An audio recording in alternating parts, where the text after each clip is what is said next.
Good afternoon, everyone.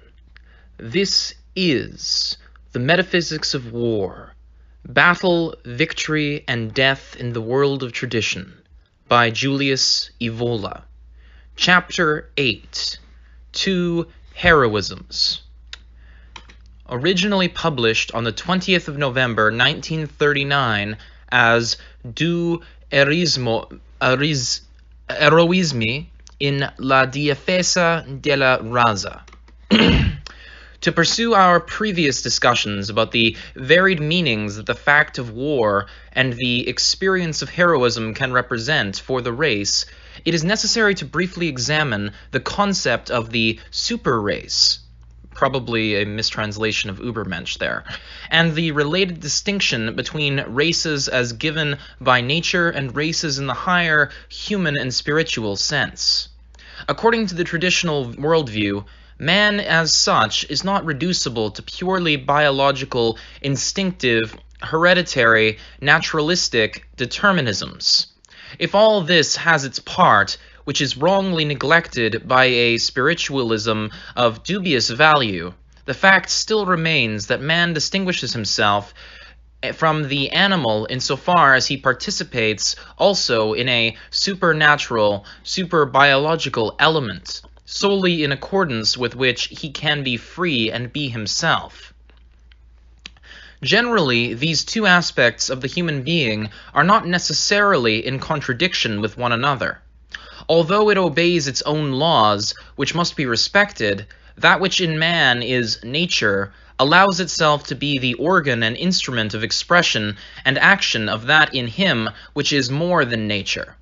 It is only in the vision of life peculiar to Semitic peoples, and above all to the Jewish people, that corporeality becomes flesh, quote-unquote, as root of every sin, an irreducible antagonist of spirit. Interesting. We should apply this way of seeing the individual to these vaster individualities which are races. Some races can be compared to the animal, or to the man who, degrading himself, has passed to a purely animalistic way of life. Such are the quote-unquote races of nature. They are not illuminated by any superior elements. No force from above supports them in the vicissitudes and contingencies with which their life in space and in time presents them. In these ordeals, what predominates in them is the collectivist element, in the form of instinct, genius of the species, or spirit and unity of the horde. Broadly speaking, the feeling of race and of blood here can be stronger and surer than in other peoples or stocks. Nevertheless, it always represents something subpersonal and completely naturalistic, such as, for example, the dark totemism of savage populations, in which the totem, which is in a way the mystical entity of the race or tribe, but meaningfully associated with a given animal species, is conceived as something prior to each individual, as soul of its soul, not in the abstract in theory, but in every expression of daily life. Having referred to the savages incidentally, and reserving the right to return eventually to the argument involved, we must indicate the error of those who consider savages as quote-unquote primitives, that is, as the original forms of humanity, from which, according to the usual mendacious theory of the inferior miraculously giving rise to the superior, superior races would have evolved. In many cases, it is exactly the contrary which is true. Savages, and many races which can be considered as quote-unquote natural, are only the last degenerate remnants of vanished, far anterior superior races and civilizations, even the names of which have often not reached us. This is why the presumed primitives who still exist today do not tend to quote-unquote evolve, but rather disappear definitively and become extinct. In other races, however, the naturalistic element is, so to speak, the vehicle of a superior superbiological element, which is to the former what the spirit is to the body. Such an element almost always becomes incarnated in the tradition of such races and in the elite which embodies this tradition and keeps it alive.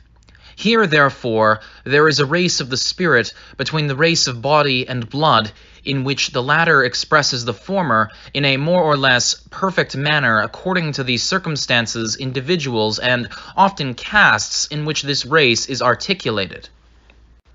The truth of this is clearly felt whenever, in symbolic form, antiquity attributed divine or celestial origins to a given race or caste. In this context, therefore, purity of blood, or the lack of it, is no longer sufficient to define the essence and rank of a given race. Where the regime of the castes was in force, every caste could obviously be considered pure, because the law of endogamy or non-mixing applied to all of them. Not to have merely pure blood, but to have, symbolically, divine blood. Instead defined the superior caste or race with respect to the plebeian one, or to what we have called the quote-unquote race of nature.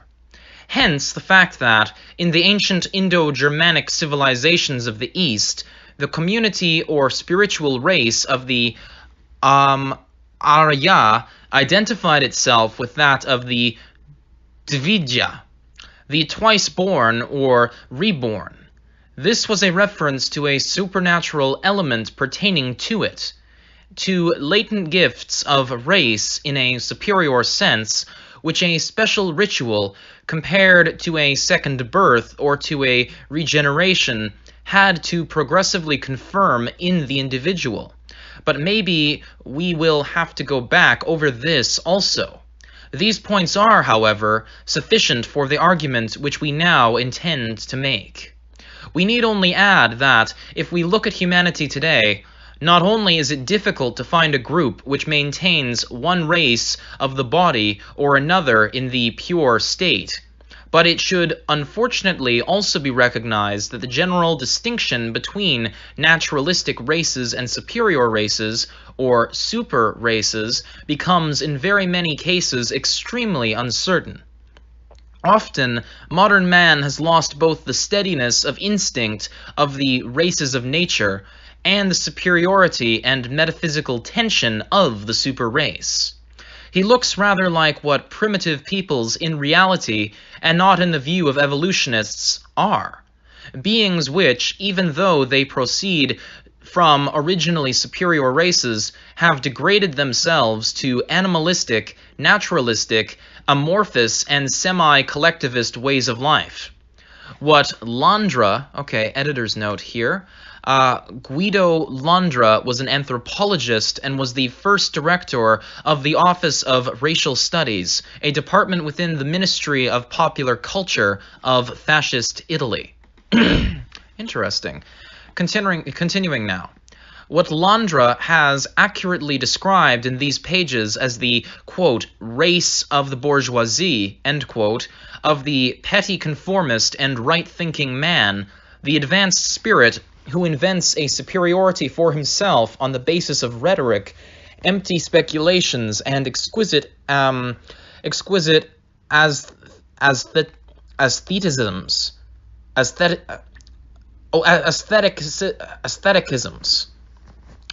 Exquisite aestheticisms. The pacifist, the sober climber, the neutralist humanitarian, all this half-extinguished material of which so significant a part of the modern world is made up, is actually a product of racial degeneration, the expression of the deep crisis of the man of the West, all the more tragic as it is not even felt as such. Let us now come to the fact of war and the experience of heroism. Both, we have claimed in our previous writings, are instruments of awakening. An awakening, however, of what? War, experienced, determines a first selection. It separates the strong from the weak, the heroes from the cowards, the wheat from the chaff. Some fall, Others assert themselves, but this is not enough. Various ways of being heroes, various meanings, can arise in heroic experience. From each race, a different, specific reaction must be expected. Let us ignore this fact for now and follow instead the phenomenology of the awakening of race determined by war. That is, the various typical modalities of this awakening, working theoretically on the distinction which has just been made. In brackets here, race of nature and super race. And practically on the concrete aspect, this is to say the fact that, since it is no longer specialized warlike elites but masses which face war, war therefore to a great extent concerns the mixed bourgeois half-degraded type whom we have described above as a product of crisis.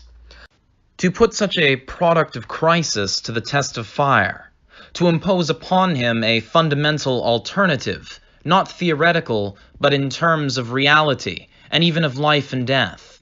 This is the first healthy effect of the fact of war for race. Ignis essentiae, in the terminology of ancient alchemists, the fire which tests, which strips to the essence. To follow this development more concretely, we shall refer to the unique documentation which is found in famous authors such as, for example, Erich Maria Remarque and the French René Quinton, for which we again have the citation here. René Quinton, 1866 to 1925, was the author of Soldier's Testament, Selected Maxims of René Quinton, published London, Ayre and Spottiswoode, 1930. This is the English version of the book discussed by Evola below. Interesting. Anyway, everyone knows Remarque as the author of the notorious novel All Quiet on the Western Front. Okay, citation again here. All Quiet on the Western Front, published Boston Little Brown and Company, 1929. It is perhaps the most famous anti-war novel ever written. As a matter of fact, I've read that myself. It's not half bad. Anyway, continuing here. Everyone knows Remarque as the author of the notorious novel All Quiet on the Western Front, considered a masterpiece of defeatism. Our opinion in this matter is no different. It is nevertheless worth examining this novel with the coldest objectivity. The characters of the novel are teenagers who were imbued as volunteers with every sort of quote-unquote idealism resonant with that rhetorical, romantic, and choreographically heroic conception of war spread by those people who, with fanfare and beautiful speeches, had limited themselves to accompanying them to the station. Once they have reached the front and have been caught in the true experience of modern warfare, they come to realize that it is something quite different, and that none of the ideals and the aforementioned rhetoric can support them any longer. They do not become either vile wretches or traitors, but their inner being is transformed. It is an irredeemably broken generation, even where the howitzers have spared it. They advance. They often become quote-unquote heroes, but for what? But as what? They feel war to be an elemental, impersonal, inhumane vicissitude, a vicissitude of unleashed forces in which to survive is only possible by reawakening as beings made of instincts which are absolute, as lucid as they are inexorable, instincts almost independent from their persons. These are the forces which carry such youngsters forward, which lead them to assert themselves where others would have been broken, or would have been driven insane, or would have preferred the fate of the deserters and the vile wretches. But beyond this, no enthusiasm, no ideal, no light. to mark in a morbidly evocative manner the terrible anonymity of this vicissitude in which the individual no longer counts, Remarque makes the book end with the death of the only young person in the original group who had escaped, and who dies almost at the threshold of the armistice, on a day so calm that the communiques confined themselves to this single sentence, quote, "All quiet on the Western Front." Even leaving aside the fact that the author of this book actually was a combatant, it would be hard to say that processes of this sort are only quote-unquote novelistic without relation to reality. The defeatism of the book, its insidious and deleterious side, lies rather in reducing the whole war, that is to say, all the possibilities of the experience of war, to a single, certain, real, but particular aspect of it. In fact, this is merely the negative outcome of a test, which, however, can be overcome by others positively. A point should be borne in mind: the anti-bourgeoisie thesis, namely, up to this point we can even agree with Remarque. War acts as a catharsis, as a purification, ignis essentiae. Beautiful words, beautiful feelings, rhetorical flights, myths and watchwords, humanitarianism and verbose patriotism are swept away, and so is the petty person with the illusion of his importance and his usefulness. All this is far too little. One is in the face of pure forces, and to resist, one must reawaken likewise as an embodiment of pure forces intimately connected with the depth of race, forgetting one's own I, quote-unquote, one's own life. But it is precisely here that the two opposite possibilities show themselves. Once the superstructures of the quote-unquote race of limbo, of the bourgeoisie, half-extinguished man, have been blown up, two ways of overcoming the quote-unquote human are likewise open: the shift to the subhuman, or the shift to the superhuman, or overman, or Übermensch as some would translate it. In one case, the beast reawakens. In the other, the hero in the true sense, the sacred and traditional sense. In the former, the race of nature revives, and in the latter, the super race. Remarque only knows the first solution.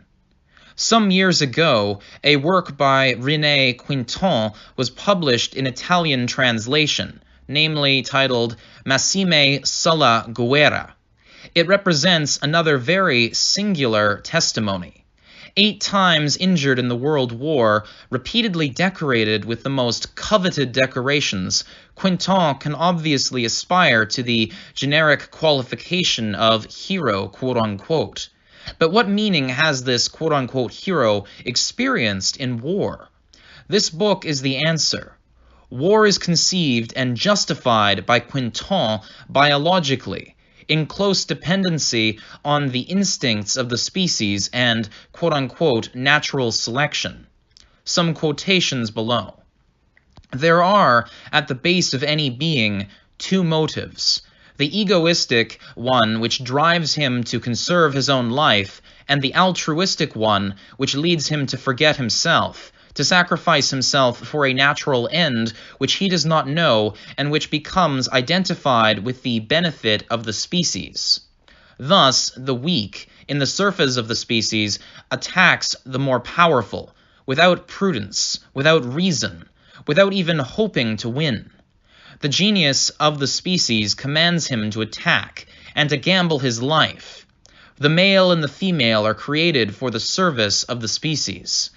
The males are organized to fight each other for the purpose of sexual selection. War is their natural state. As for the female, the sacred order is to conceive and then to nurture. Hence this singular conception of heroism. The hero does not act from a sense of duty, but from love, meaning according to racial instincts which the sexual function obeys. In war, man is no longer man. He is only the male.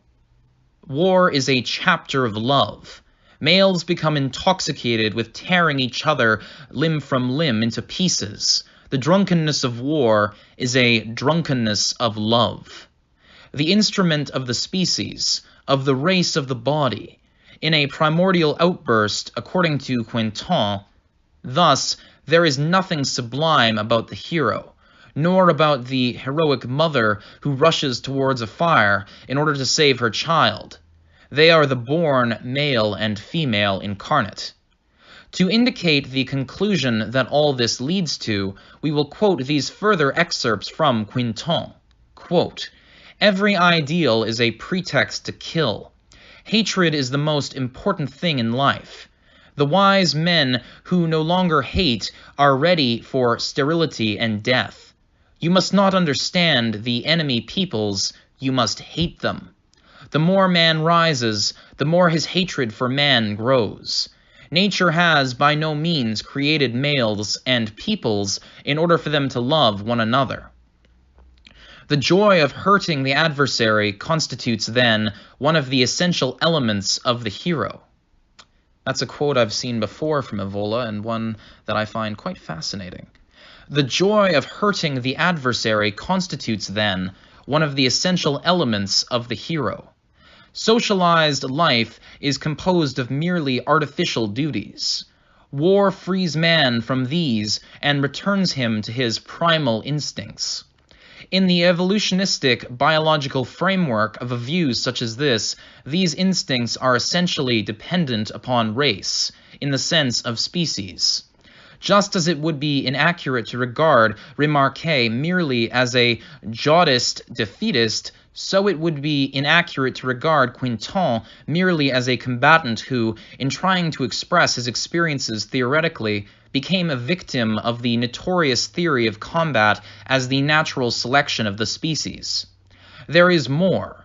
There is, despite several features of caricature and one-sidedness, a sign of real life. Actually, the lion can arise from the sheep precisely in this sense.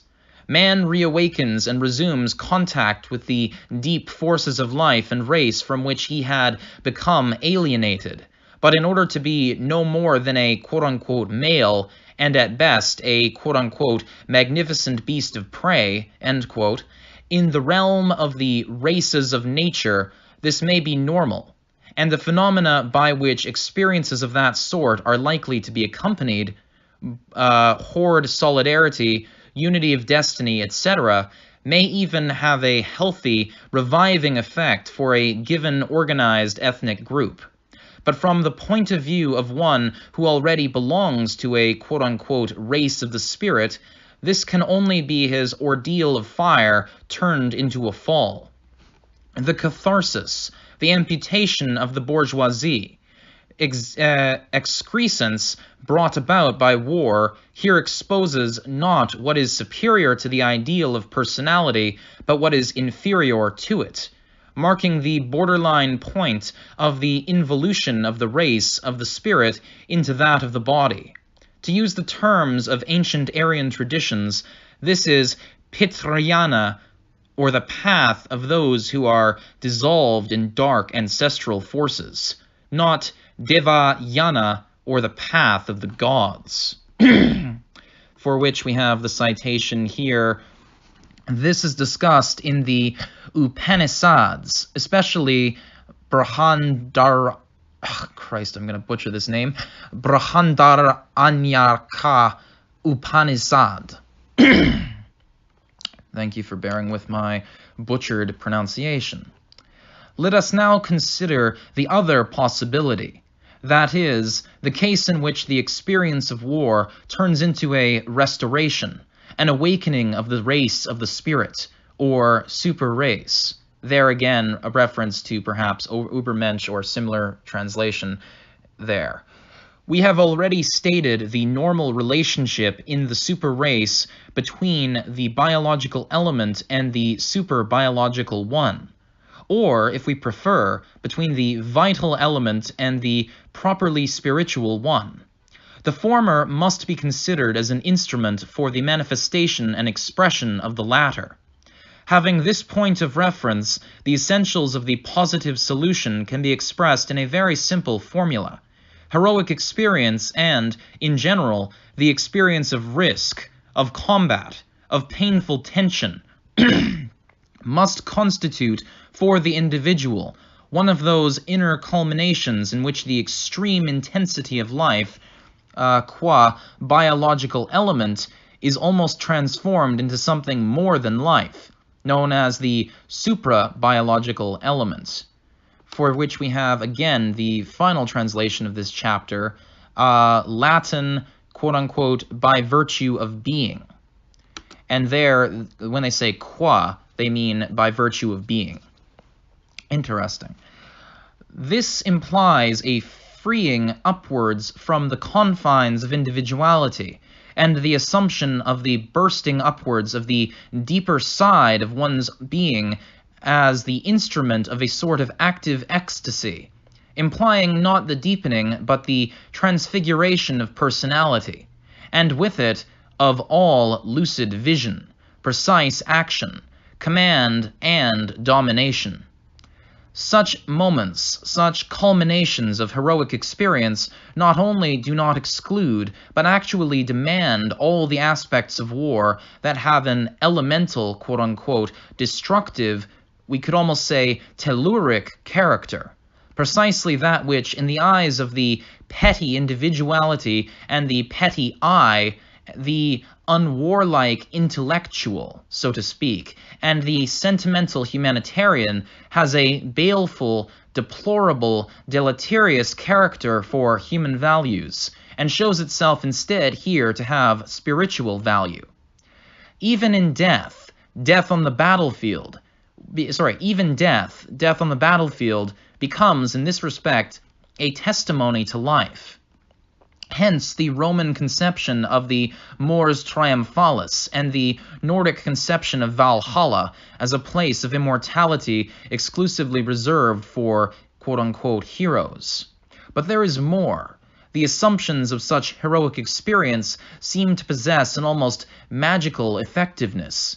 They are inner triumphs which can determine even material victory and are a sort of evocation of divine forces intimately tied to quote-unquote tradition and the quote-unquote race of the spirit of a given stock. This is why, in the ritual of the triumph in Rome, the victorious leader bore the insignia of the Capitoline divinity. These remarks are sufficient to allow the reader to anticipate that what we say is not a mere theory, quote-unquote, of ours, a philosophical position or interpretation thought up by us. I'll start that paragraph again here. These remarks are sufficient to allow the reader to anticipate that what we say is not a mere quote-unquote theory of ours, a philosophical position or interpretation thought up by us.